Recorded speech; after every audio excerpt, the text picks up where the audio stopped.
All right, it is time for language, third grade. So get ready. First thing you're going to do though is take out your quiz 16. You're going to take out quiz 16, put your name and date at the top first thing. And it's an easy quiz. It's got 2 sections. That's it. Just 2 parts. So look at it carefully with me. Synonyms and antonyms are the first part. Don't forget, we talked about my friends Sam and David, right?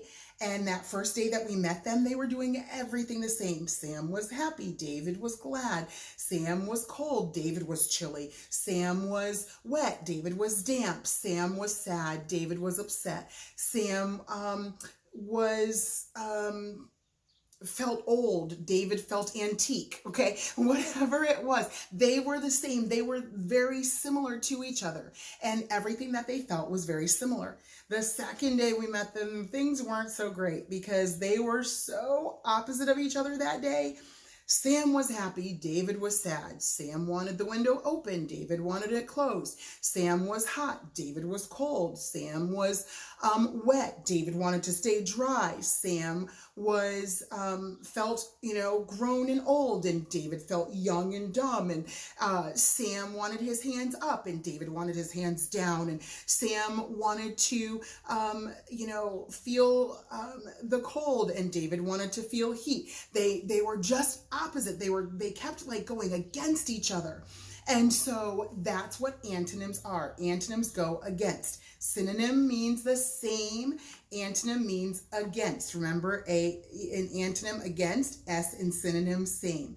That way it'll help you to remember those. So that's all you're doing is you're going to read the pairs of words. In the blank, write S. That's all you have to write. If the words are synonyms, write A if they are antonyms. Ugh, whatever. So read those carefully. Then section 2, capitalization. Use proofreader's marks to make marks to show the capital letters. To whatever should be capitalized, mark those capital letters. And that's it. So you're putting S or A at the top. Section 2, make sure to make those proofreader's marks for every word that should be capitalized. And then you're done with your quiz. It shouldn't take you that long. So work on that carefully. Take your time with it. But don't take, so many minutes that you're taking too long. It shouldn't take you that long since it's 2 sections. You can check it carefully and not waste your time. So pause the video after or pause the video now so that you can finish doing your quiz. I talked you through it, so you're just going to pause. And after you pause, you're going to come back to me because I have somebody new to introduce you to. So I'll pretend like, the clock is ticking and you've paused me, hopefully. If you haven't, do it. But now you've come back, right? Are you back? Hi, you're back. So now I'm going to introduce you to my new friend. Maybe you saw them already in the background, but anyway, I'll have to introduce you and I'll have to explain some things because it's hard for me to call this what it is. The only reason why I've put Harry here is because it's going to help you with our new concept that we are learning. Okay, this is actually my pup Bella that I used to have, my very first pup, and I had to put her down a couple years ago. So this is how much I love you. I'm willing to rename my beautiful Bella to Harry for you so that you can get this new concept. But when I look at this picture, I drew this with help from an art teacher, but an art teacher showed me how to do it. When I drew this, one of the things that I loved about it is how it makes her look so furry and so hairy. And I know it's not great. I don't know. It's not like honed in as clear as I'd like, but you can get the idea. Why would he be called Harry? Well, because you can see she has lots of hair. I hate calling her he, but he has lots of hair, and that's why he's called Harry. But then Harry, Harry, instead of Hairy, Harry is a name. It's the name that some boys would be called, because there are boys. I have a couple, or maybe just one friend. His name is Harrison, but his family calls him Harry sometimes for short. So there are Harrys, but people that are named Harry. So because of all of the hair, that's why, and hairy, and then a name, Harry. Okay, so there are many different words that are like that that are called homonyms.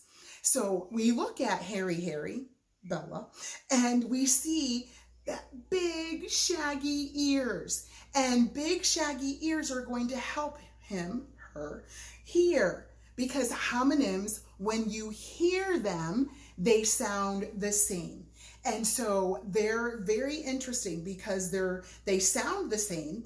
And the only way that you would know a difference is if you hear them in a sentence, when somebody says them in a sentence, or if you saw them spelled out, because many times they're spelled differently. Now, sometimes the spelling for some of them, they have different meanings, but they're spelled the same. But homonyms, when you hear them, they sound the same, but they have different meanings for them. So I wrote some sentences on the board that have some homonyms that are spelled differently. And let's see if you can figure out what they are and figure out their meanings. So the first sentence at the top, I know my eye is really close to my 8, but hopefully you can see it's not late, but it's I ate 8 cherries. And we have I ate 8 cherries. 8 and 8 sound the same, but they're not spelled the same, and they don't mean the same. 8 is eating, okay? In the past, it's past tense of eating. And then 8 is the number 8. 1, 2, 3, 4, 5, 6, 7, 8. So I ate 8 cherries. Homonyms, they sound the same when you hear them, right? So when you hear them, they sound the same, but they have different meanings, and many times they're spelled differently. Well, look at our next sentence. This is another interesting one. Did you write the right word? Did you write the right word? So the first one, W-R-I-T-E, is when you're writing something. And then R-I-G-H-T is for when you have something correct. Did you write the correct word? So write and write, they sound the same when you hear them. Homonyms sound the same when you hear them, but they have different meanings, and many times are even spelled differently. Well, a lot of times people like to make riddles or jokes using words that are homonyms. A lot of times puns are made from homonyms. Nicholas and his dad are very good at doing that. So homonyms are kind of fun to make riddles with. So we're going to do couple of riddles at least to see if you can figure these out. Okay, so listen carefully. These homonyms are the star that is closest to us and what all boys are to their fathers. Yes, the son and son. The son is, to his father. A boy is to his father, a son, and then the son is the star that is closest to us. These homonyms are another word for cold and a bowl of beans and meat. Yes, I just said it earlier when I talked about Sam and Dave, being cold and chilly. Okay, chilly and chilly. Chilly means C-H-I-L-L-Y is when you're cold, another word for being cold, and then C-H-I-L-I, that is the meal with beans and meat that you eat. Good. All right, I'm thinking of another pair of homonyms. One is something you do with your eyes. The other is where you go to enjoy the sand and the waves. Yes, see and see. S-E-E, you see with your eyes. S-E-A, that place, the ocean, okay, where you go to the beach and you enjoy. You see the sea. I see the sea, okay? So there's so many that we can do. Maybe I'll do some more in another video just for fun. But for time's sake, I don't want to do too long. But I think it's just kind of a very neat thing to be able to do and to think about. So you are going to be working on page 181 today, 181 in your language books, and you can look there at the top of the page, the box. It says homonyms are words that sound alike or nearly alike, but have different meanings. Most homonyms are also spelled differently. So they give you some examples, blue and blue. Blue is a color, B-L-U-E, and B-L-E-W means to move air. Okay, he blew up the balloon, or he blew the trumpet or something. Okay, then two, two, and two. We've learned those because we knew that they were very similar. But two, TWO, is the number 2. TOO means also or more than enough, right? We learned that before. And then TO is wow, I can't even see that. When 1 and 2, oh, when 2 and 2 are not correct. So that's what you'll use when the other 2 and 2 are not correct. But that one, to me, it's like, to me, there's something that you're going to see a game, to the store, to a play, to when you're going to some place or to something, to do something. Okay, so then you have right, R-I-G-H-T, which is a direction. Okay, or what did we just say up on the board?